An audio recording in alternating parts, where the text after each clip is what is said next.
আসসালামু আলাইকুম, সবাইকে স্বাগত জানাই এখনকার সংবাদ বিশ্লেষণে।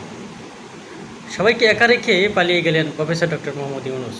হ্যাঁ, তবে দেশ ছেড়ে নয়, তিনি যে সম্মেলনে যোগ দিয়েছিলেন সেখান থেকে তিনি আলাদাভাবে চলে গিয়েছিলেন আর তার শপথ সঙ্গীরা পড়েছিলেন বিপাকে এবং কঠিন বিপদে। বলা চলে যে সেখানে আওয়ামী লীগের যারা সমর্থক ছিল তারা বিভিন্নভাবে হেনস্থা স্বীকার করছিলেন এনসিপি, বিএনপি এবং জামাত ইসলামকে।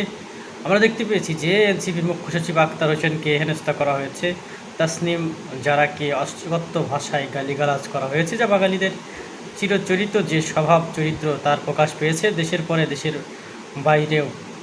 আমরা যে চারিত্রিক দিক থেকে কতটা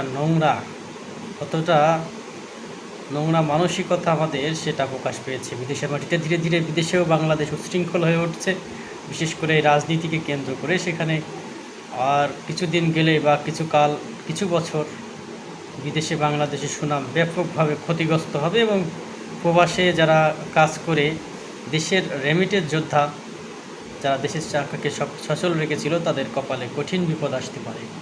এমত অবস্থায় অবশ্যই শক্তিশালী ভূমিকা পালন করতে হবে কনসুলেটগুলোকে। সেখানে সম্পর্ক ভালো করতে হবে, জোরদার করতে হবে এবং